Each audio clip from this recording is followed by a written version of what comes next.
of Callanan, and I'm from Centre Point community. And I'd just like to mention, I don't have any problem with people in general. Every individual is their own themselves in the way they treat things. But the fact is, I think that you've been lied to. I actually must admit to you that right now, that as far as I'm concerned, you have actually just literally been lied to about Centre Point.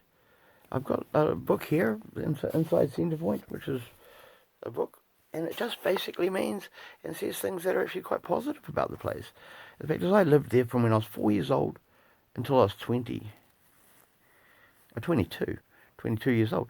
And the fact is, you've just been lied to, I think. I think some things that happened along the way are true things, but over the course of the time that I was there, really hardly anything really bad happened. There was lots of stuff going on. You might think that I must be a weirdo or a creep or something, but I'm not. I'm really just an ordinary person who's been put through his paces.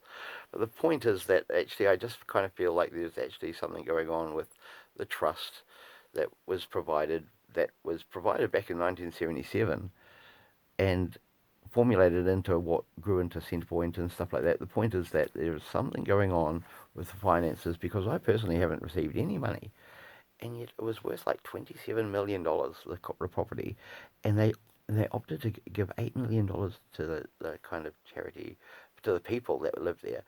And then it was broken down into 1.3 million, not including the the court costs, but it actually says to include the court costs. And then it broke down to people who were living there and children of the community and stuff like that. It just gets really weird, where they're actually just kind of breaking down something that was kind of worth, and it went to the Crown. Money went to the Crown, which is effectively what the government predict happens to be them or whatever. But the problem is that a person like me in my position, with what's happened to me and so on, I think I deserve some money. That's just the silly thing. Might sound silly. I don't really care about money at all. I mean, I've never had any, basically. It was not a problem for me.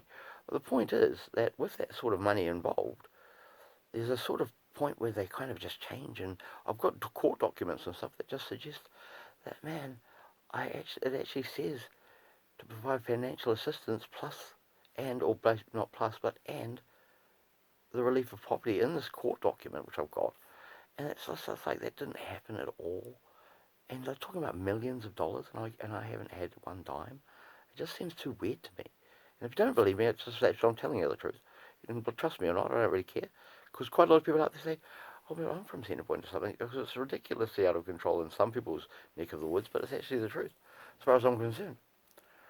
And you can believe me or not, but it's just actually, I could kind of say, that's me, the little boy that's standing up. Oh, it's just standing up, putting his thumbs up.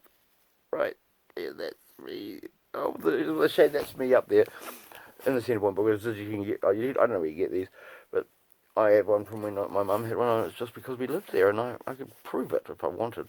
Kind of quickly, I would just show, but I could actually post a few pictures along with this, but I'll just do that, and hopefully it all works out. And I actually want to put it on YouTube as well, because it's actually really fun. I'm just decided that I'll just go out of the blue and just put it on YouTube, because I think there's actually just as I'm 47 now. This is 26 years ago, but the fact is, if it's still running and stuff so on, you've just got to understand that it could just be one of those sort of things that it's just making rich people rich and poor people poor.